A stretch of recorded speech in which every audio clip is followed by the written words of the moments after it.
മൃതദേഹത്തിൽ നിന്നും പ്രതിയുടേതായ യാതൊന്നും ലഭിച്ചിട്ടില്ല. മുടിയോ ഉമിനീരിൻ്റെ അംശമോ വിരലടയാളങ്ങളോ അങ്ങനെ ഒന്നും ലഭിച്ചിട്ടില്ല. ആകെ കിട്ടിയത് ആ കടലാസാണ്. അതിലെഴുതുവാൻ ഉപയോഗിച്ചിരിക്കുന്ന രക്തം അതാ കൊല ചെയ്യപ്പെട്ട പെൺകുട്ടിയുടേത് തന്നെയാണ്. എങ്കിലും ഒരു DNA പരിശോധന കൂടി നടത്തി നമ്മുടെ നിഗമനങ്ങൾ ശരി തന്നെയെന്ന് ഉറപ്പുവരുത്തേണ്ടതുണ്ട് ദീപു. അക്ബർ ചായ കുടിച്ചു വെച്ച കപ്പിൻ്റെ പിടിയിലൂടെ വിരലോടിച്ചുകൊണ്ട് പറഞ്ഞു. Hello guys, welcome back to my channel story world with Mankutty. ഇന്ന് ഞാൻ നിങ്ങൾക്ക് മുന്നിലെത്തിയിരിക്കുന്നത് നമ്മുടെ ചാനലിൽ മുന്നേ അപ്ലോഡ് ചെയ്തിട്ടുള്ള സൈക്കോ ത്രില്ലർ സ്റ്റോറിയായ ഡാർക്കസ്റ്റ് അവറിൻ്റെ സെക്കൻഡ് പാർട്ടുമായിട്ടാണ്. അപ്പോൾ സൈക്കോ ത്രില്ലർ മൂവീസ് ഇഷ്ടമുള്ളവർ ഈ കഥകളൊന്ന് കയറി കണ്ടു നോക്കുക. ഇഷ്ടപ്പെട്ട് കഴിഞ്ഞാൽ ചാനൽ സബ്സ്ക്രൈബ് ചെയ്യാനും വീഡിയോ ലൈക്ക് ചെയ്യാനും നിങ്ങൾ മറക്കരുത്. അതുപോലെ നിങ്ങളുടെ അഭിപ്രായങ്ങളും നിർദ്ദേശങ്ങളും കമൻറ്റുകളായി രേഖപ്പെടുത്താനും ശ്രമിക്കണം. എന്നാൽ നമുക്ക് ഡാർക്കസ്റ്റ് അവറിലേക്ക് കടന്നാലോ. തൻ്റെ സുഹൃത്തായ ഫോറൻസിക് സർജൻ അല്ലേടോ അമല കേസിലെ? അതെ സാർ, ദീപക് ഈ കേസിൽ എൻ്റെ കൂടെ വേണം. ഏതായാലും താൻ ഐജിയോട് ഇതേപ്പറ്റിയൊന്ന് സംസാരിക്കട്ടെ അക്ബറെ. താൻ നാളെ കാലത്ത് വരെ എനിക്ക് സമയം താടോ, മോഹൻ പറഞ്ഞു. അതെ, ഇനിയും താമസിച്ചാൽ ഇവിടെ കൊലപാതകം നടക്കുവാനുള്ള സാധ്യതയുണ്ട്. ഭക്ഷണം തണുക്കും മുൻപ് നമ്മൾക്ക് അങ്ങോട്ട് പോകാം. നിർമ്മലയെ ഒരിക്കൽ കൂടി വരുത്തുന്നത് അത്ര നല്ലതല്ല. നിരത്തുകൾ ഒഴിഞ്ഞു കിടന്നിരുന്നു. വഴിവിളക്കിൻ്റെ പ്രകാശം മാത്രമായിരുന്നു ഉണ്ടായിരുന്നത്. കാർമേഘം നിറഞ്ഞ ആകാശം നക്ഷത്രങ്ങളെയും ചന്ദ്രനെയും ഒളിപ്പിച്ചു വെച്ചു. ദൂരെ എവിടെയോ മഴ പെയ്യുന്നതിൻ്റെ ലക്ഷണങ്ങളായി ആകാശത്ത് ചെറിയ മിന്നലാട്ടങ്ങൾ ഉണ്ടായിക്കൊണ്ടിരുന്നു. മോഹൻ്റെ വിവാഹ വാർഷിക പാർട്ടിയും കഴിഞ്ഞ് അക്ബറും കുടുംബവും കാറിൽ വീട്ടിലേക്ക് മടങ്ങുകയായിരുന്നു. വളരെ പതിയെയാണ് അക്ബർ കാർ ഓടിച്ചിരുന്നത്. അക്കു, നല്ല മഴ പെയ്യാനുള്ള ചാൻസ് ഉണ്ട് കേട്ടോ, വേഗം വീട് പിടിക്കണം, റസിയ അഭിപ്രായപ്പെട്ടു. അക്ബർ അതൊന്നും ശ്രദ്ധിക്കുന്നതേ ഉണ്ടായിരുന്നില്ല. അയാളുടെ ചിന്താമണ്ഡലം മുഴുവൻ അന്നു കണ്ട കൊലപാതക ദൃശ്യവും ആ കത്തിലെ ചിഹ്നങ്ങളും പിന്നെ അജ്ഞാതമായ ടെലിഫോൺ സന്ദേശവുമായിരുന്നു.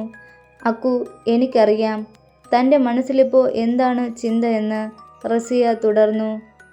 ആ കില്ലറിനെ പറ്റിയല്ലേ താൻ ആലോചിക്കുന്നത്? ആ സോഡിയ കില്ലറിനെ പറ്റി. എൻ്റെ പടച്ചോനെ, ഇനി ഊണും ഉറക്കവും ഒന്നും കാണില്ല. ഇതിന് വേഗം തന്നെ ഒരു അന്ത്യമുണ്ടാവണേ. അവൾ അത് പറഞ്ഞ് മുകളിലേക്ക് നോക്കി. ഇല്ലടോ, ഇതങ്ങനെ വേഗത്തിലൊന്നും തീരില്ല, അക്ബർ റസിയയുടെ മുഖത്തേക്ക് നോക്കിക്കൊണ്ട് പറഞ്ഞു. എന്നെ നേരിട്ട് വെല്ലുവിളിച്ചിട്ടാണ് അയാളുടെ വരവ്.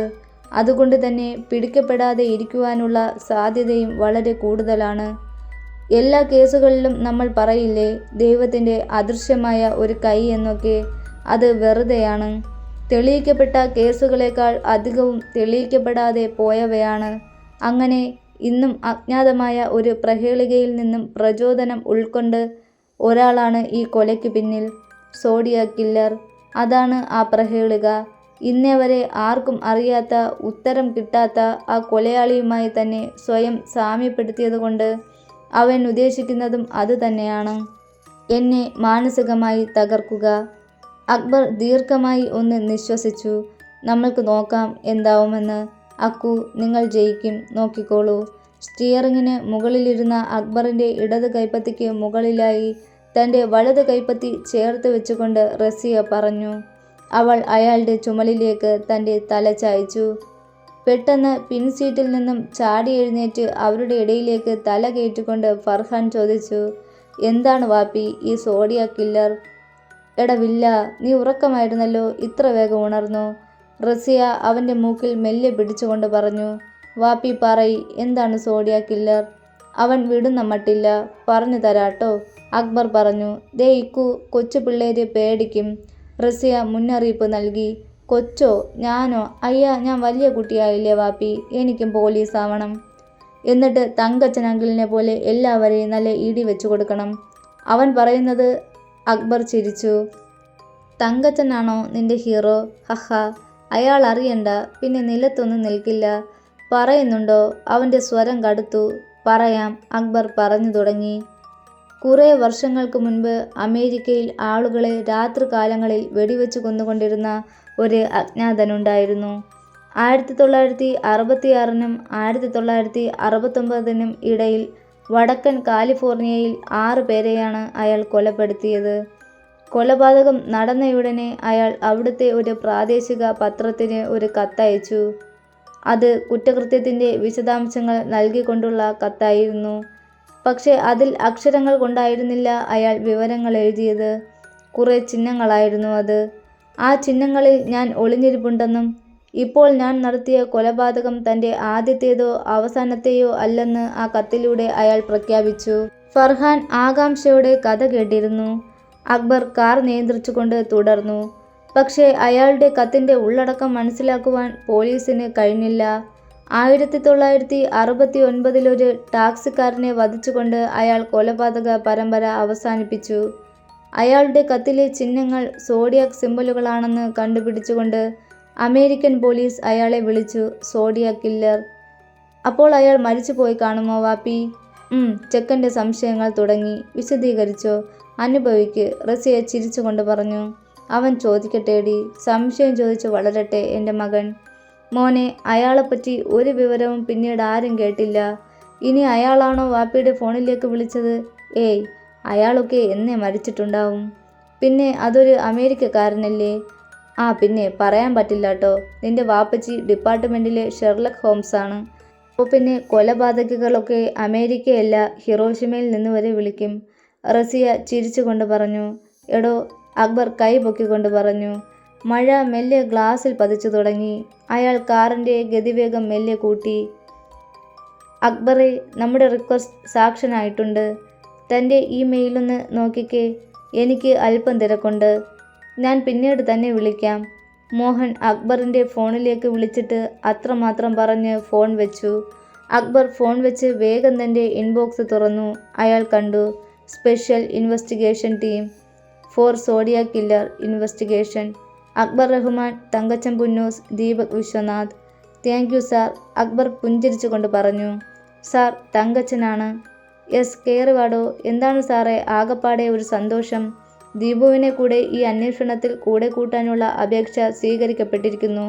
ദാ മെയിൽ വന്നിട്ടുണ്ടോ, ഒഫീഷ്യലായി തന്നെ, അക്ബർ തങ്കച്ചനോട് പറഞ്ഞു. ഇത് കേട്ട് സന്തോഷത്തോടെ തങ്കച്ചൻ പറഞ്ഞു. ആ സോഡിയാക്കിൻ്റെ കാര്യത്തിൽ ഇതോടെ ഒരു തീരുമാനമായി അല്ലേ സാറേ? ചായ കുടിക്ക്, ദീപകിനോട് അക്ബർ പറഞ്ഞു. എന്നാലും എൻ്റെ അക്ബറെ, തിരുവനന്തപുരത്ത് പിള്ളേർക്ക് ക്ലാസ്സും എടുത്ത് മര്യാദയ്ക്കിരുന്ന എന്നെ എന്തിനാണടോ താൻ ഈ ഊരാകുളുക്കിലേക്ക് കൊണ്ടുവന്നത്? ദീപക് ചായ കുടിച്ചുകൊണ്ട് പറഞ്ഞു. ഇതൊരു ത്രില്ലിംഗ് ഗെയിം ആകുമെന്ന് എനിക്ക് ഉറപ്പുണ്ട് Deepu.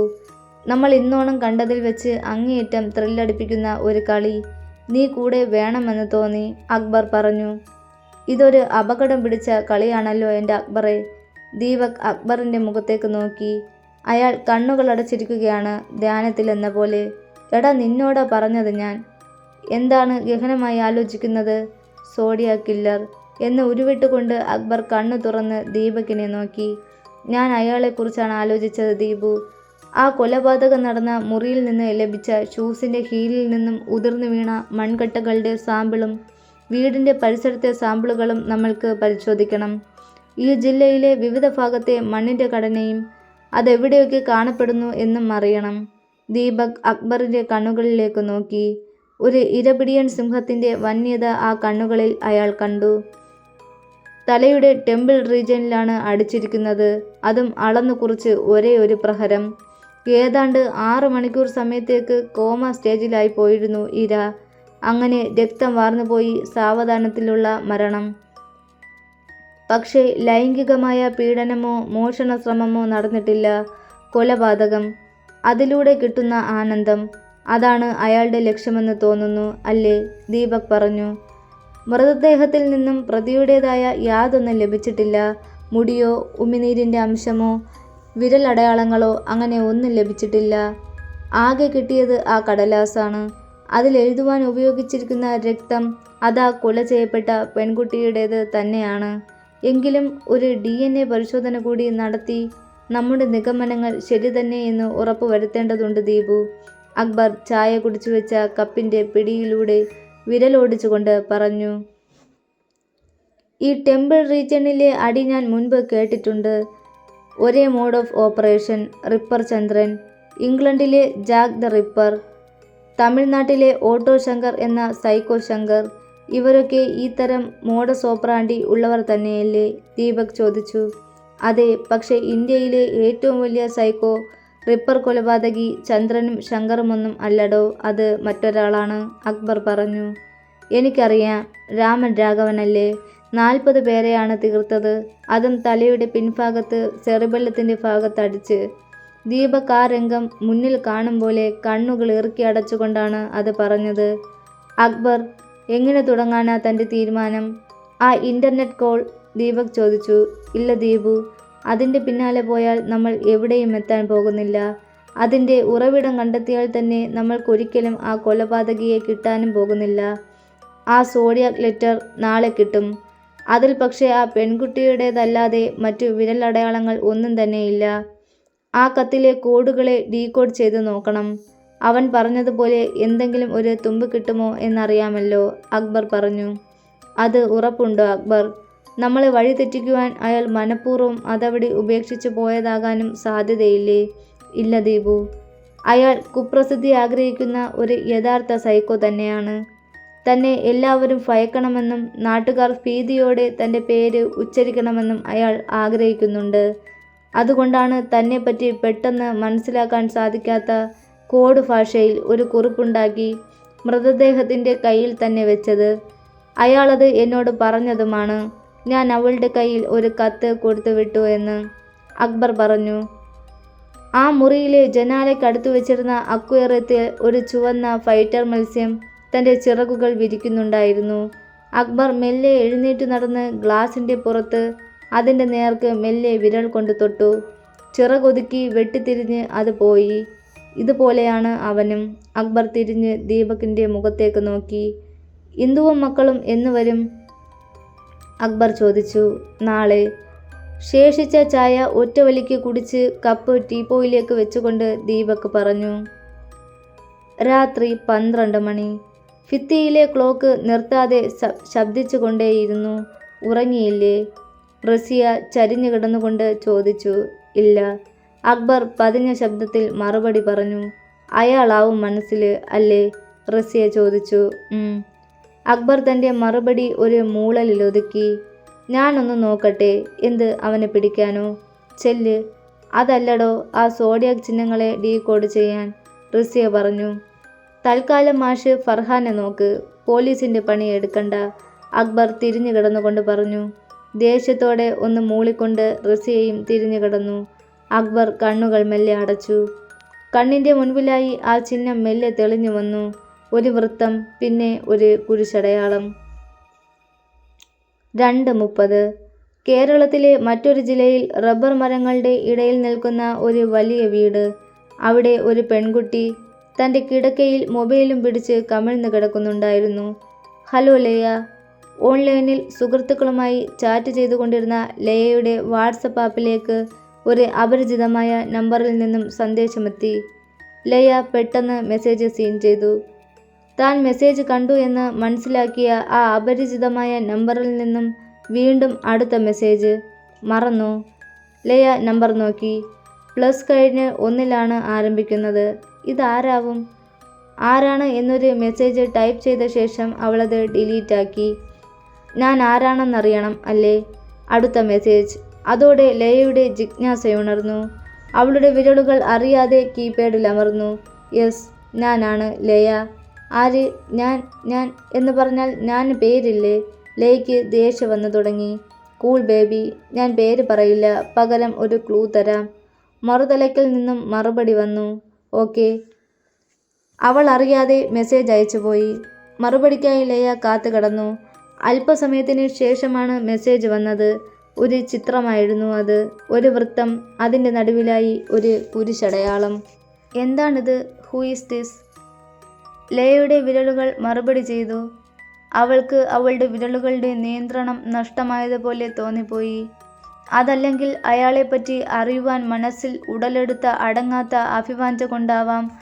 Are you A journalist? അതായിരുന്നു അയാളുടെ മറുപടി സന്ദേശം.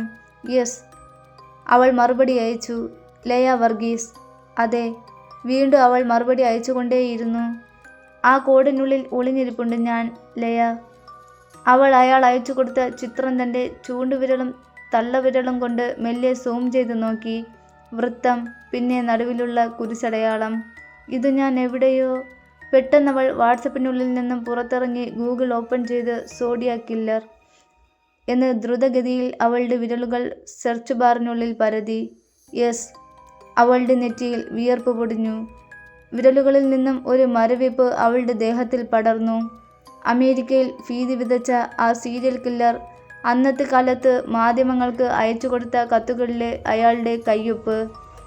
ലയ, വീണ്ടും അയാളുടെ മെസ്സേജ്. യെസ്. അവൾ മറുപടി അയക്കാതിരിക്കുവാനാവുമായിരുന്നില്ല. എന്നെ മനസ്സിലായി കാണുമെന്ന് വിശ്വസിക്കുന്നു. എനിക്ക് നിങ്ങളുടെ സഹായം വേണം. ഞാൻ ചില വീഡിയോകൾ നിങ്ങളുടെ ഫോണിലേക്ക് അയക്കും. അത് നിങ്ങൾ അർഹിക്കുന്ന ഗൗരവത്തോടെ തന്നെ ജോലി ചെയ്യുന്ന ടെലിവിഷൻ ചാനലിൽ സംപ്രേഷണം ചെയ്യണം. എന്ത് വീഡിയോ? അവൾ മെസ്സേജ് അയച്ചു. Wait, I am sending. അയാൾ മറുപടി കൊടുത്തു. ലയയ്ക്ക് കാത്തിരിക്കാതെ വേറെ നിവൃത്തി ഉണ്ടായിരുന്നില്ല. ഓരോ നിമിഷങ്ങളും യുഗങ്ങളോളം ദൈർഘ്യത്തിൽ ഇഴഞ്ഞു പോകുന്നത് അവൾ അറിഞ്ഞു. വീഡിയോ മെസ്സേജ് വന്നു എന്നറിയിച്ചു കൊണ്ടുള്ള ടോൺ അവളിൽ ഒരു ഞെട്ടലുളവാക്കി. എന്താവോ അതിൽ? വീഡിയോ ഡൗൺലോഡ് ചെയ്യുവാനായിട്ട് അവൾ അക്ഷമയോടെ കാത്തിരുന്നു. ഏതാനും നിമിഷങ്ങൾ കൂടി കടന്നുപോയി. വീഡിയോ പ്രവർത്തിച്ചു തുടങ്ങുകയായി. ഉടുപ്പിൻ്റെ ബട്ടണിലോ അങ്ങനെ ദേഹത്തെവിടെയോ ഘടിപ്പിച്ച ക്യാമറയിൽ പകർത്തിയ ദൃശ്യങ്ങളായിരുന്നു ആ വീഡിയോയിലുണ്ടായിരുന്നത്. പൈപ്പ് റേഞ്ച് കൊണ്ട് അതിക്രൂരമായി ഒരു പെൺകുട്ടിയുടെ ശിരസ് തകർക്കുന്ന ദയനീയമായ രംഗം. ഒരു ഞരക്കം പോലും അവശേഷിപ്പിക്കാതെ മെല്ലെ അവൾ മരണത്തിന് കീഴടങ്ങും വരെ അയാൾ അത് ഷൂട്ട് ചെയ്തിരിക്കുന്നു. അതിനുശേഷം ആ പെൺകുട്ടിയുടെ വലതു കൈയിലെ തള്ളവിരൽ. ലയയുടെ കണ്ണുകളിൽ ഇരുട്ട് മൂടി. അവൾ പിന്നോട്ട് വീണു. കയ്യിൽ നിന്നും മൊബൈൽ ഫോൺ കട്ടിലിലേക്ക് വീണു. പിന്നെയും സോഡിയാക് കില്ലർ സിമ്പിൾ പ്രൊഫൈൽ ചിത്രമാക്കിയ നമ്പറിൽ നിന്നും മെസ്സേജുകൾ വന്നുകൊണ്ടിരുന്നു. ലയ കട്ടിലിൽ അനക്കമില്ലാതെ കിടന്നു. ആ ദൃശ്യങ്ങൾ അവളുടെ മനസ്സിനെ വല്ലാതെ ഉലച്ചു കളഞ്ഞിരുന്നു. രാവിലെ 6 മണി. തൃശ്ശൂരിലെ ഡ്രീം ഹോം അപ്പാർട്ട്മെൻറ്റ്. തൻ്റെ രാത്രി ഡ്യൂട്ടി പൂർത്തിയാക്കി മടങ്ങുവാൻ തുടങ്ങുകയായിരുന്നു സെക്യൂരിറ്റിയായ ജോമോൻ. അടുത്ത ഷിഫ്റ്റിന് എത്തിയ ബാലനെ ഡ്യൂട്ടി ഏൽപ്പിച്ച് സൈക്കിളെടുത്ത് മടങ്ങും മുൻപ് എന്തോ മറന്നതുപോലെ ജോമോൻ നിന്നു. എന്താടാ ജോമോനെ? പിന്നിൽ നിന്നും ബാലൻ വിളിച്ചു ചോദിച്ചു. മറന്നല്ലോ ബാലേട്ട, അവൻ പറഞ്ഞു. എന്ത്? ബാലൻ ചോദിച്ചു. മരിച്ചതുപോലെ ഞാനത് മറന്നു.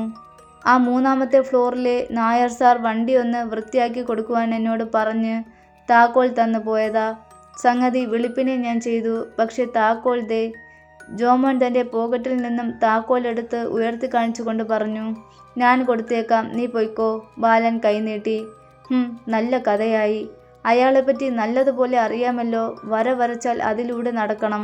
ഞാൻ തന്നെ കൊടുത്തോളാം. അത് മതി, കിടത്തി പൊറുപ്പിക്കില്ല ഗഡി. സൈക്കിൾ സ്റ്റാൻഡിൽ വെച്ച് ജോമോൻ അപ്പാർട്ട്മെൻറ്റിലേക്ക് നടന്നു. പിന്നെ 2-ാമത്തെ ലിഫ്റ്റ് കേടായി. ഇന്നലെ രാത്രിയിൽ ആ റെജി കാലത്തെ സേവ തുടങ്ങും മുമ്പ് അവനെ കൊണ്ടൊന്ന് ശരിയാക്കിക്കണം കേട്ടോ. പോകുന്ന വഴി ജോമോൻ പറഞ്ഞു. ഓ ഏറ്റടാ, നീ താക്കോൽ കൊടുത്ത് പോകാൻ നോക്ക് ജോമോനെ. ഒരു സിഗരറ്റിന് തീ കൊടുത്ത് തീപ്പെട്ടിക്കൊള്ളി വീശി കെടുത്തിക്കൊണ്ട് ബാലൻ പറഞ്ഞു. ഒരു മൂളിപ്പാട്ടും പാടിക്കൊണ്ടാണ് ജോമോൻ നടന്നു പോയത്. നടന്നു സ്റ്റെയർ കേസിൻ്റെ കൈവരിയിൽ പിടിച്ച് വലതുകാൽ ഉയർത്തി ആദ്യത്തെ പടിയിലേക്ക് വെച്ചു. അല്ലെങ്കിൽ വേണ്ട. അയാൾ ആദ്യത്തെ ലിഫ്റ്റിൻ്റെ അടുത്തേക്ക് നടന്നു. ഇത് ശരിയായോ? 2-ാമത്തെ ലിഫ്റ്റിൻ്റെ സിഗ്നൽ കത്തിക്കിടക്കുന്നത് കണ്ട് അയാൾ ആത്മകഥം നടത്തിക്കൊണ്ട് 2-ാമത്തെ ലിഫ്റ്റിൻ്റെ സമീപത്തേക്ക് നടന്നു ചെന്നു. ചുവന്ന സിഗ്നൽ ഗ്രൗണ്ട് ഫ്ലോർ എന്ന് എഴുതി കാണിച്ചുകൊണ്ട് കിടക്കുന്നുണ്ടായിരുന്നു. ആഹാ, ഇത് തനിയെ ശരിയായല്ലോ. അയാൾ മെല്ലെ ലിഫ്റ്റിൻ്റെ ബട്ടണിൽ അമർത്തി. 2 പാളികളായി അത് തുറന്നു. അകത്തെ കാഴ്ച കണ്ട് അയാളിൽ നിന്നും ഒരു ആർത്തനാദമുയർന്നു. രക്തത്തിൽ കുളിച്ചു കിടക്കുന്ന ഒരു പെൺകുട്ടിയുടെ മൃതദേഹമായിരുന്നു അത്. ബാലണ്ണോ, ബാലണ്ണോ! ജോമോൻ അലറിക്കൊണ്ടോടി. അവൻ്റെ വിളി കേട്ട് തൻ്റെ ചുണ്ടിലെരിഞ്ഞുകൊണ്ടിരുന്ന സിഗരറ്റ് നിലത്തേക്കെറിഞ്ഞിട്ട് ബാലൻ അവിടേക്ക് പാഞ്ഞെത്തി. എന്താടാ ജോമോനെ? അവിടെ ജോമോൻ ബാലനെ കയറി പൂണ്ടടക്കം പിടിച്ചിട്ട് ലിഫ്റ്റിനുള്ളിലേക്ക് കൈ ചൂണ്ടിക്കൊണ്ട് നിന്ന് കിതച്ചു. അവിടെ എന്താണ്? ജോമോൻ്റെ പിടി വിടുവിച്ചുകൊണ്ട് ബാലൻ ലിഫ്റ്റിൻ്റെ അടുത്തേക്ക് നടന്നു. അണ്ണാ, അവൻ പിന്നിൽ നിന്നും വിളിക്കുന്നുണ്ടായിരുന്നു. ജോമോൻ്റെ നിലവിളി കേട്ട് താഴത്തെ നിലയിൽ താമസിച്ചിരുന്ന ഏതാനും പേർ കൂടി അവിടേക്കെത്തി. എന്താ, എന്തു പറ്റി എന്നൊക്കെ അവർ ചോദിക്കുന്നുണ്ടായിരുന്നു. ഒന്നും പറയാതെ ലിഫ്റ്റിനുള്ളിലേക്ക് കണ്ണു മിഴിച്ച് നോക്കിയിരുന്ന ജോമോനെ മറികടന്ന് അവർ എല്ലാവരും ലിഫ്റ്റിനടുത്തേക്കെത്തി. തുറക്ക് ബാല, അവർ ആവശ്യപ്പെട്ടു. ബാലൻ ബട്ടൺ അമർത്തി.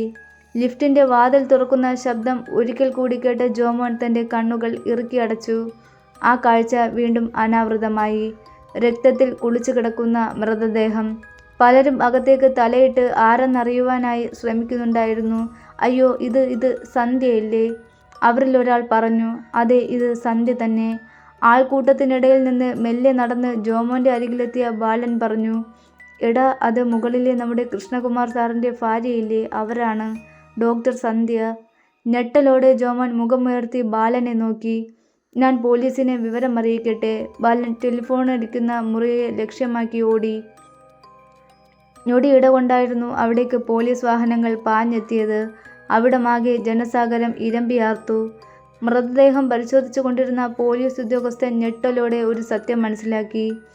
മൃതദേഹത്തിന്റെ വലതു കൈയിലെ തള്ളവിരൽ മുറിച്ചു മാറ്റപ്പെട്ടിരിക്കുന്നു.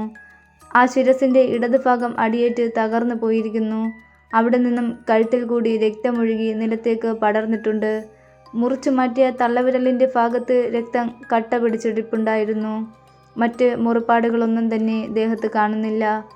ഫോറൻസിക് ഡിപ്പാർട്ട്മെന്റിന്റെ പരിശോധനകൾ പുരോഗമിച്ചു കൊണ്ടിരുന്നു. ചുരുട്ടിവെച്ച നിലയിൽ ഒരു പേപ്പർ ചുരുളിന്റെ അഗ്രഭാഗം മൃതദേഹത്തിന്റെ വായ്ക്കുള്ളിൽ നിന്നും നീണ്ടുനിന്നത് കണ്ട് അവർ അത് മെല്ലെ വലിച്ചെടുത്തു. അതൊരു കുറിപ്പായിരുന്നു. ചില ചിഹ്നങ്ങളും അക്കങ്ങളും രേഖപ്പെടുത്തി വെച്ചിരുന്ന ഒരു കടലാസ് തുണ്ട്. എന്താണിത്? പോലീസ് ഉദ്യോഗസ്ഥൻ ഫോറൻസിക് വിദഗ്ധനോട് ചോദിച്ചു. അറിയില്ല, വിശദമായി പരിശോധിക്കണം. ഒരുപക്ഷെ കൊലപാതകി തന്നെ ഉപേക്ഷിച്ചതാവാം. മരണത്തെപ്പറ്റിയുള്ള സൂചനയാവാം. അതല്ലെങ്കിൽ അന്വേഷണം വഴിതെറ്റിക്കുവാനുള്ള അയാളുടെ തന്ത്രവുമാവാം. ഫോറൻസിക് വിദഗ്ധൻ കൈമലർത്തി. വിരലടയാളങ്ങളോ മറ്റ് തെളിവുകളോ ഒന്നുമില്ലാത്ത ഒരു കൊലപാതകം. ഏതാനും സമയത്തിനുള്ളിൽ ആംബുലൻസ് എത്തിച്ചേർന്നു. സന്ധ്യയുടെ ഭർത്തൃപിതാവും മാതാവും ഒരു വിങ്ങലോടെ ആംബുലൻസിലേക്ക് മൃതദേഹം എടുത്തുകൊണ്ടു പോകുന്നത് നോക്കി നിന്നു. ജോമോനും ബാലനും പരസ്പരം നോക്കി. രണ്ടുപേരെയും ഇൻസ്പെക്ടർ സാർ വിളിക്കുന്നുണ്ട്, വാടോ. ഒരു പോലീസുകാരൻ വന്ന് അവരെ വിളിച്ചിട്ട് വേഗം തിരിഞ്ഞു നടന്നു. അറച്ചുനിന്ന അവരോട് അല്പദൂരം പിന്നിട്ട ശേഷം തിരിഞ്ഞു നിന്ന് പോലീസുകാരൻ പറഞ്ഞു, ഒന്ന് അനങ്ങി നടക്കടോ. വരുവാ സാറേ, ബാലൻ പറഞ്ഞു. വാടാ. അയാൾ ജോമോന്റെ കയ്യിൽ പിടിച്ചു വലിച്ചുകൊണ്ട് മുന്നോട്ട് നടന്നു. തൊഴുകൈകളുമായി ഭവ്യതയോടെ നിന്ന ബാലന്റെയും ജോമോന്റെയും മുഖത്തേക്ക് സൂക്ഷിച്ചു നോക്കിക്കൊണ്ട് ഇൻസ്പെക്ടർ ചോദിച്ചു, നിങ്ങളിൽ ആരാണ് ഡെഡ് ബോഡി ആദ്യം കണ്ടത്? ഞാനാ സാറേ, ജോമോൻ പറഞ്ഞു. നിന്റെ പേരെന്താടാ? ജോമോൻ. നീയാണോ ആദ്യം കണ്ടത്? അതെ. പോലീസിന് ഫോൺ ചെയ്തതാരാണ്? ഞാനാണ് സാർ. ബാലൻ നെഞ്ചിൽ കൈവച്ചുകൊണ്ട് മുന്നിലേക്ക് കയറി നിന്നു. ഇവരുടെ ഭർത്താവ് സ്ഥലത്തില്ലേ? ഇല്ല സാർ, കൃഷ്ണകുമാർ സാർ ഖത്തറിലാണ്. ജോമോനാണ് മറുപടി പറഞ്ഞത്. ഇൻസ്പെക്ടർ ജോമോനെ രൂക്ഷമായി ഒന്ന് നോക്കി. എന്നിട്ട് ഒന്ന് ഇരുത്തി മൂളി. രണ്ടുപേരെയും ഞാൻ വിളിക്കും. നല്ല കുട്ടികളായിട്ട് അങ്ങ് പോന്നേക്കണം. എനിക്ക് ചില കാര്യങ്ങൾ ചോദിച്ചറിയുവാനുണ്ട്. നമ്മൾക്ക് വിശദമായി തന്നെ ഒന്ന് കണ്ടുകളയാം. വലത് കൈമുഷ്ടി ചുരുട്ടി അതിൻ്റെ മുകളിലായി ഇടത് കൈകൊണ്ട് തലോടിക്കൊണ്ടാണ് അയാൾ അത് പറഞ്ഞത്. പൊയ്ക്കോടാ, അയാൾ വീണ്ടും പറഞ്ഞു. പിന്നിൽ നിന്ന പോലീസുകാരൻ കണ്ണുകൊണ്ട് പൊയ്ക്കോളൂ എന്ന് ആംഗ്യം കാണിച്ചു. സാർ, അയാൾ ഇൻസ്പെക്ടറെ വിളിച്ചു. എന്താടോ? സാർ, ഈ മർഡർ കേസിൻ്റെ റിപ്പോർട്ട് SITക്ക് കൂടി കൈമാറണം എന്ന് മെസ്സേജുണ്ട് കമ്മീഷണർ ഓഫീസിൽ നിന്നും. അറിയാം. നമ്മളൊക്കെ പിന്നെ എന്ത് ഷേവ് ചെയ്യാനാടോ ജോലി ചെയ്യുന്നത്? വല്ല അതിർത്തി തർക്കം ഒത്തുതീർപ്പാക്കുവാനോ ഹെൽമറ്റ് പിടുത്തമോ മാത്രം മതിയെങ്കിൽ ഈ ഡിപ്പാർട്ട്മെൻറ്റ് തന്നെ അങ്ങ് പിരിച്ചു വിട്ടുകൂടെ? നൂലിൽ കെട്ടിയിറക്കിയ ഒരു SIT, അവൻ്റെയൊക്കെ ഒരു സ്പെഷ്യൽ ഇൻവെസ്റ്റിഗേഷൻ ടീം, ഉച്ചഭാവത്തോടെ ആ ഇൻസ്പെക്ടർ പറഞ്ഞു. തനിക്കിത് എന്താണ് സംഭവിച്ചതെന്ന് ലയയ്ക്ക് മനസ്സിലായില്ല. ആ ഭീകര രംഗങ്ങൾ അവളുടെ മനസ്സിലുണ്ടാക്കിയ മുറിപ്പാട് അപ്പോഴും വിങ്ങുന്നുണ്ടായിരുന്നു. ലയ തൻ്റെ ഫോണെടുത്ത് പരിശോധിച്ചു.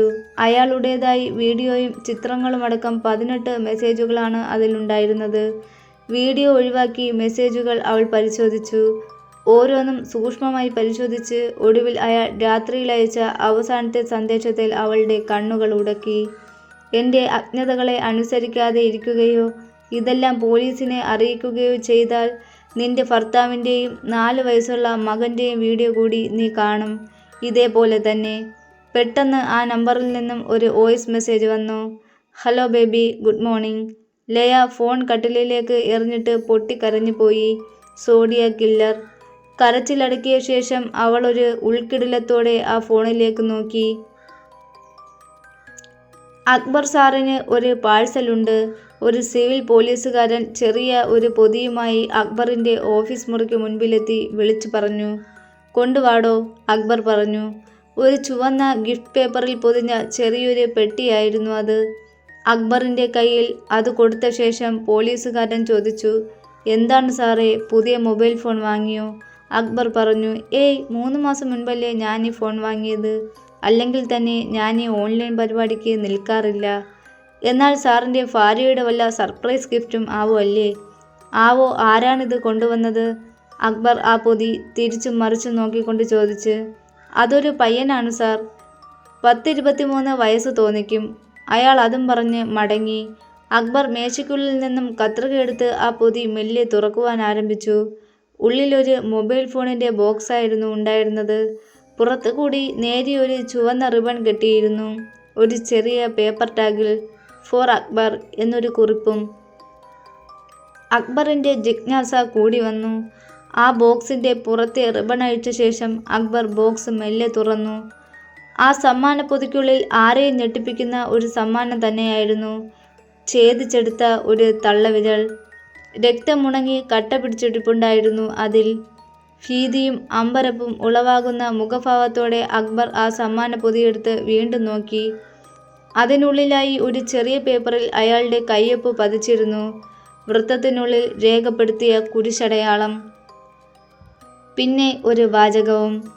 I like killing people because it is so much fun. It is more fun than killing wild game in the forest because man is the most dangerous animal of them all. Your Zodiac killer. Man is the most dangerous animal of them all. Akbar മന്ത്രിച്ചു. തനിക്ക് ചുറ്റുമുള്ള വസ്തുക്കളെല്ലാം തന്നെ ഭ്രമണം ചെയ്യും പോലെ അക്ബറിന് തോന്നി. അവയെല്ലാം കൂടിച്ചേർന്ന് ഒരു മുഖം ഉടലെടുക്കുകയും ക്രമേണ അതൊരു മനുഷ്യരൂപമായി പരിണമിക്കുകയും ചെയ്യുന്നതായും ആ രൂപം തൻ്റെ മുഖത്തോട് മുഖം വന്നു നിന്ന് വന്യമായി ചിരിക്കുന്നതായും അക്ബർ കണ്ടു. ആ ചിരിക്ക് വല്ലാത്തൊരു ക്രൂരമായ ഭാവം കൈവരുന്നുണ്ടായിരുന്നു. അയാളുടെ ചൂണ്ടുവിരൽ തൻ്റെ കണ്ണിന് നേരെ നീണ്ടുവരുന്നു. അയാൾ മുരണ്ടു. Akbar, catch me if you can. Sir, Akbar പെട്ടെന്ന് ആ ദൃശ്യങ്ങളിൽ നിന്നും ഞെട്ടി ഉണർന്നു. തങ്കച്ചനായിരുന്നു വിളിച്ചത്. തങ്കച്ച, ഞാൻ പെട്ടെന്ന്. അക്ബർ മേശപ്പുറത്തിരുന്ന പൊതി കാണിച്ചുകൊണ്ട് തങ്കച്ചനോട് പറഞ്ഞു. താൻ ഇത് നോക്ക്. എന്താണ് സാർ ഇത്? സമ്മാനപ്പൊതി നോക്കിക്കൊണ്ട് തങ്കച്ചൻ ചോദിച്ചു. എനിക്ക് കില്ലറിൻ്റെ വക ഒരു സമ്മാനം. ഒരു പെരുവിരൽ. ഛേദിക്കപ്പെട്ട മനുഷ്യൻ്റെ വിരൽ. വലതു കൈയിലെ തള്ളവിരൽ കൊണ്ട് ജയിച്ചു എന്ന് നമ്മൾ കാണിക്കാറില്ലേ? തൻ്റെ ജയങ്ങളെ തകർക്കുമെന്ന് പറയാതെ പറയുന്ന സോഡിയാക് ബ്രില്യൻസ്. അവനൊരു അസാധാരണ സൈക്കോ കില്ലർ തന്നെയാണ് തങ്കച്ച. ഇതുവരെ നമ്മൾ അന്വേഷിച്ച് വിജയിച്ച കേസുകളിൽ പോലെയല്ല ഇത്. ഒരു അമേരിക്കൻ ടച്ചുള്ള, അതിവേഗത്തിൽ ചിന്തിച്ച് ആ ചിന്തകളെ നടപ്പിലാക്കാൻ പ്രാപ്തനായ, ചുറുചുറുക്കുള്ള ഒരു ചെറുപ്പക്കാരനാണ് ഇത്തവണത്തെ നമ്മുടെ എതിരാളി, അക്ബർ പറഞ്ഞു. തങ്കച്ചൻ ആ സമ്മാനപ്പെട്ടി കൈകളിലെടുത്ത് അതിനുള്ളിലുണ്ടായിരുന്ന വിരൽ പരിശോധിച്ചു. അധികം പഴക്കമില്ല.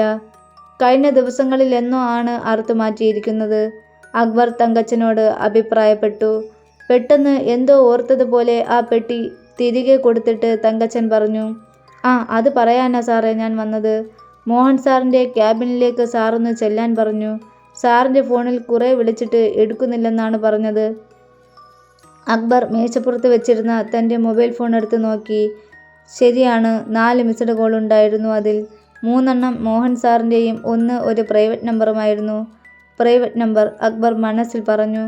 ഈ കോളുകൾ വന്നതൊന്നും ഞാൻ അറിഞ്ഞിട്ടേയില്ല. തനിക്ക് വന്ന പാഴ്സൽ ബോക്സ് കൂടി എടുത്ത് അക്ബർ മോഹൻ്റെ ക്യാബിൻ ലക്ഷ്യമാക്കി നടന്നു. പിന്നാലെ തങ്കച്ചനും. അക്ബർ മോഹൻ്റെ ക്യാബിനുള്ളിലേക്ക് കടന്നു ചെല്ലുമ്പോൾ ഡോക്ടർ ദീപക് മോഹനോടൊപ്പം അവർക്കു വേണ്ടി കാത്തിരിക്കുന്നുണ്ടായിരുന്നു. വരൂ അക്ബർ, ഞങ്ങൾ തനിക്കു വേണ്ടിയാണ് കാത്തിരിക്കുന്നത്, മോഹൻ പറഞ്ഞു. അക്ബർ ഒന്നും മിണ്ടാതെ തൻ്റെ കൈവശമുണ്ടായിരുന്ന പൊതി മോഹൻ്റെ മുന്നിലേക്ക് വെച്ചിട്ട് കസേരയിലിരുന്നു. എന്താണിത്? പൊതി അഴിച്ചുകൊണ്ട് മോഹൻ ചോദിച്ചു. സാർ, ദയവായി അത് തുറന്നു നോക്കണം. ഹേയ്. സമ്മാനപ്പൊതി തുറന്ന മോഹൻ അറപ്പോടും ഭീതിയോടും അത് തിരികെ മേശപ്പുറത്തേക്ക് വെച്ചുകൊണ്ട് പ്രതികരിച്ചു. എനിക്ക് ഏതാനും മിനിറ്റുകൾ മുൻപ് വന്ന സമ്മാനമാണ് സാർ. മനുഷ്യൻ്റെ ഈ ഛേദിക്കപ്പെട്ട തള്ളവിരൽ, അക്ബർ പറഞ്ഞു. മോഹൻ ദീപകിൻ്റെ മുഖത്തേക്ക് നോക്കി. ദീപക്, നിങ്ങൾക്ക് പറയുവാനുള്ളത് പറയൂ. സാർ, ദീപക് പറഞ്ഞു തുടങ്ങി. കഴിഞ്ഞ ദിവസം കൊല്ലപ്പെട്ട ദേവി പ്രശാന്ത് എന്ന പെൺകുട്ടിയുടെ പോസ്റ്റ്മോർട്ടം റിപ്പോർട്ടുമായാണ് ഞാൻ എത്തിയിരിക്കുന്നത്. ഒറ്റ നോട്ടത്തിൽ ഇതൊരു സാധാരണയായി കാണപ്പെടുന്ന മർഡർ തന്നെയാണ്. എന്നാൽ അതിനെ അസാധാരണമാക്കുന്ന ചിലതുണ്ട്. അതിലൊന്ന് അവരുടെ വയറിലായി കാണപ്പെട്ട ആ ചിഹ്നമാണ്. അതേ ചിഹ്നം തന്നെയാണ് കത്തിലും കണ്ടത്. ദാ ഇതും. മോഹൻ ആ പൊതിയിലുണ്ടായിരുന്ന കുറിപ്പെടുത്ത് ദീപകിൻ്റെ നേരെ നീട്ടി. ആ കത്തെവിടെ? അക്ബർ ചോദിച്ചു. മോഹൻ ഒരു സീൽ ചെയ്ത കവർ അക്ബറിനെ ഏൽപ്പിച്ചു. താൻ ആവശ്യപ്പെട്ട കത്താണ് അത്. അക്ബർ, നമ്മൾക്കിതൊരു പുതിയ തലവേദന സൃഷ്ടിക്കുന്ന കേസായി മാറും എന്നതിൽ എനിക്ക് യാതൊരു സംശയവുമില്ല. അതിനൊരു കാരണവുമുണ്ടെന്ന് കൂട്ടിക്കോളൂ. ഇന്ന് രാവിലെ നമ്മുടെ അടുത്ത ജില്ലയിൽ സമാനമായ എന്നാൽ അല്പം കൂടി ഭീതി ജനിപ്പിക്കുന്ന രീതിയിലുള്ള ഒരു കൊലപാതകം കൂടി നടന്നിരിക്കുന്നു. മിഷൻ ഹോസ്പിറ്റലിലെ ഗൈനക്കോളജിസ്റ്റും യുവതിയുമായ ഡോക്ടർ സന്ധ്യയാണ് ആ ഇര. അവർ താമസിക്കുന്ന അപ്പാർട്ട്മെൻറ്റിനെ ലിഫ്റ്റിനുള്ളിൽ കൊല ചെയ്യപ്പെട്ട നിലയിൽ കണ്ടെത്തിയ അവരുടെ വലത് കൈയിലെ തള്ളവിരൽ മുറിച്ചു മാറ്റപ്പെട്ടിരുന്നു. സാർ, അക്ബർ പെട്ടെന്ന് വിളിച്ചു. അതെ അക്ബർ, ഒരുപക്ഷെ ഇത് അവരിൽ നിന്നും അറുത്തുമാറ്റിയ ആ വിരലാകാം. എൻ്റെ ഒരു സംശയം ഞാൻ പറയട്ടെ, മോഹൻ പറഞ്ഞു. എന്താണ് സാർ? ഇതൊരാൾ മാത്രം ചെയ്യുന്ന കൊലപാതകം അല്ലെങ്കിലോ? ഒരു ഗ്രൂപ്പോ? അതുമല്ലെങ്കിൽ ഒരു അതിബുദ്ധിമാനായ സൈക്കോപാത്തിൻ്റെ ബുദ്ധികൂർമ്മത കൊണ്ട് അയാൾ തൻ്റെ അനുചരന്മാരായ ആളുകളെ കൊണ്ടോ ചെയ്യിക്കുന്നതാവാനും സാധ്യതയുണ്ടല്ലോ. അക്ബർ അല്പസമയം ഒന്നും മിണ്ടിയില്ല. ഒന്ന് മുരടനക്കിയ ശേഷം അക്ബർ പറഞ്ഞു. സാർ പറഞ്ഞത് രണ്ട് സാധ്യതകൾ തന്നെയാണ്. പക്ഷേ എനിക്ക് തോന്നുന്നത് ഇതെല്ലാം ഫ്രെയിം ചെയ്യുന്നതും എക്സിക്യൂട്ട് ചെയ്യുന്നതും ഒരാൾ തനിച്ചാണെന്നാണ്. അതെങ്ങനെ മനസ്സിലായി? മോഹൻ ചോദിച്ചു. പറയാം സാർ. ആകസ്മികമായുള്ള വികാരത്തള്ളലിലോ ലഹരിക്ക് അടിമപ്പെട്ടോ നടത്തുന്ന കൊലപാതകങ്ങളെ പോലെ അല്ലല്ലോ ഒരു സൈക്കോ കൊലപാതകി ചെയ്യുന്നത്. അത് അയാളുടെ വികലമായ മനസ്സിൻ്റെ സംതൃപ്തിക്ക് വേണ്ടിയുള്ളതല്ലേ സാർ? കൊലപാതകങ്ങൾ സ്വയം ചെയ്യുമ്പോൾ അങ്ങനെയുള്ള ചിലർ അതിലൊരു കയ്യൊപ്പ് അവശേഷിപ്പിക്കുന്ന പതിവുണ്ട്. മൃതദേഹത്തിൽ വല്ല ചിഹ്നങ്ങളോ അതുമല്ലെങ്കിൽ ചില സൂചനകളോ അങ്ങനെ. ഈ കേസിൽ ഇതെല്ലാമുണ്ട്. സോഡിയാക് കില്ലറിൻ്റെ മാനറിസം, ജാക്ക് ദി റിപ്പറിൻ്റെ മോഡസ് ഓപ്പറാൻഡി, പിന്നെ ചില മെക്സിക്കൻ സീരിയൽ കില്ലർമാരെ അനുസ്മരിപ്പിക്കുന്ന തരം കുപ്രസിദ്ധിയിലാർജിക്കുവാനുള്ള ആഗ്രഹം, പോലീസിനോടുള്ള വെല്ലുവിളി, അങ്ങനെ. സാറിന് തോന്നുന്നുണ്ടോ വാടകയ്ക്ക് വിളിക്കുന്ന ഒരു അസാസിനേറ്റർ ഇത്രമാത്രം പണിയെടുക്കുമെന്ന്? ഇനി അഥവാ അങ്ങനെ ചില സഹായികൾ ഉണ്ടെങ്കിൽ ഈ രണ്ട് കൊലകളും അടുത്തടുത്ത് ചെയ്യില്ല സാർ. പൊടുന്നനെ അക്ബറിൻ്റെ മൊബൈൽ റിംഗ് ചെയ്തു. Private number. അക്ബർ ഫോണെടുത്ത് നോക്കിയ ശേഷം പറഞ്ഞു. എടുക്ക്, മോഹൻ പറഞ്ഞു. അക്ബർ കോൾ റിസീവ് ചെയ്യാനുള്ള പച്ച സിഗ്നലിനു മുകളിൽ കൂടി തൻ്റെ വലതു വിരൽ ഓടിച്ചു. ഹലോ അക്ബർ. വശ്യതയാർന്ന ഒരു പുരുഷൻ്റെ ശബ്ദം. സ്പീക്കർ മോഡിലിടൂ. ആ ശബ്ദം വീണ്ടും അക്ബർ അനുസരിച്ചു. ഹലോ മിസ്റ്റർ കമ്മീഷണർ, ഇത് ഞാനാണ്. നിങ്ങളുടെ മൂക്കിൻ്റെ തുമ്പത്ത് തുടർച്ചയായ 2ാം ദിവസവും വേട്ട നടത്തിയ അതേ വേട്ടക്കാരൻ. പിന്നെ എനിക്കായുള്ള അന്വേഷണം അല്പം കൂടി ഊർജിതമാക്കണം കേട്ടോ അക്ബർ സാറേ. ആ ഉന്മേഷമൊക്കെ എവിടെ പോയി? Bad to bad performance. Mohan അക്ബറിനെ നോക്കി. ഇത്രയും തെളിവുകൾ ഞാൻ തന്നില്ലേ? പ്ലീസ് ക്യാച്ച് മീ അക്ബർ, അല്ലെങ്കിൽ ഞാൻ ഇനിയും കൊല്ലും. എൻ്റെ സൈന്യത്തിലെ അംഗങ്ങളെ സൃഷ്ടിക്കുകയാണ് ഞാൻ. ഇപ്പോൾ 2, ഇന്ന് വ്യാഴം, ഇനി 3 ദിവസം ഞാൻ ഉറങ്ങും. 3ാം നാളിൽ എൻ്റെ ഉയർപ്പ് മറ്റൊരിരയുടെ രക്തത്തിൽ മുഖം കഴുകിയായിരിക്കും. അതാരെന്നും എന്തെന്നുമുള്ള ക്ലൂ അത് ദാ നിന്റെ കയ്യിലുള്ള ആ കുഞ്ഞ സമ്മാനപ്പൊതിയിലെ പേപ്പർ ചുരുളുണ്ട് അക്ബർ. ഇന്നൊരു വിരലാണ് സമ്മാനം. അത് ഡോക്ടർ സന്ധ്യയുടേതാണ്. ആ വിരലിനൊരു പ്രത്യേകതയുണ്ട് കേട്ടോ. അതുയർത്തിയാൽ അത് വിജയം, താഴ്ന്നാൽ പരാജയം അല്ലേ? ഇപ്പോൾ നിന്റെ ഭാഗത്ത് തമ്പ് താഴ്ന്നു തന്നെ ഇരിക്കുകയാണ് അക്ബർ. സ്കോർ 2-0. ഇനിയും വലിയ ബഹുമതികൾ നിന്നെ തേടി വരും Akbar. Because I love you. Cause honey, your soul could never grow old. It's evergreen and baby your smiles forever in my mind and memory. Akbar, ഈ ഗെയിം നിനക്ക് വേണ്ടിയാണ്. The devil is living in my flesh. Phone call കട്ടായി എന്നറിയിച്ചുകൊണ്ട് ഒരു beep ശബ്ദം കേട്ടു. ഒരു മൊട്ടുസൂചി നിലത്തു വീണാൽ കേൾക്കുന്നത്ര നിശബ്ദത ആ മുറിയിൽ പരന്നു. അക്ബറാണ് ആ മൗനം ഭജിച്ചത്. സാർ, എനിക്കൊരു കാര്യം പറയാനുണ്ട്. യെസ്. അവസാനത്തെ ആ വാചകം, അത് ഞാൻ ഇതിനു മുൻപ് കേട്ടിട്ടുണ്ട്. മോഹൻ ചോദ്യഭാവത്തിൽ പുരികമുയർത്തി. എവിടെ? പറയാം. അക്ബർ ദീപകിനെ നോക്കി. ദീപുവിന് മനസ്സിലായോ? Yes Amala case. അതെ, അതുതന്നെ. ആ വാചകം ഫാദർ വിൻസെൻറ്റിൻ്റേതാണ്. അയാൾ എപ്പോഴും പറയുന്ന വാചകം. Joshua Vincent. അയാൾ മരിച്ചുപോയിട്ട് 7-8 വർഷമായില്ലേ? മോഹൻ ചോദിച്ചു. അതെ, പക്ഷേ ഈ വാചകം, ഈ കൊലപാതകങ്ങൾ ചെയ്യുന്നവന് വിൻസെൻറ്റുമായി എന്തോ ബന്ധമുണ്ട് സാർ. അക്ബർ ചൂണ്ടുവിരൽ നെറ്റിയിലേക്ക് വെച്ചു. ദീപക് പകച്ച് അക്ബറിനെയും മോഹനെയും മാറി മാറി നോക്കി. ഡാർക്കസ്റ്റ് ഹൊററിൻ്റെ എപ്പിസോഡ് 2 ഇവിടെ അവസാനിച്ചിരിക്കുന്നു. നല്ലൊരു സൈക്കോ ത്രില്ലിംഗ് നോവലാണിത്. അപ്പോൾ സൈക്കോ ത്രില്ലർ കഥകളൊക്കെ കേൾക്കാൻ താല്പര്യമുള്ളവർ ഈ വീഡിയോസ് എല്ലാം ഒന്ന് കയറി കണ്ടു നോക്കുക. വീഡിയോസ് ഇഷ്ടപ്പെട്ട് കഴിഞ്ഞാൽ അത് ലൈക്ക് ചെയ്യാനും അതുപോലെ തന്നെ ചാനൽ സബ്സ്ക്രൈബ് ചെയ്യാനും മറക്കരുത്. നിങ്ങളുടെ അഭിപ്രായങ്ങളും നിർദ്ദേശങ്ങളും കമൻറ്റുകളായി രേഖപ്പെടുത്തുക. എന്നാൽ ഇനി നാളെ അടുത്തൊരു വീഡിയോയുമായി കാണുന്നത് വരെ ഗുഡ് ബൈ.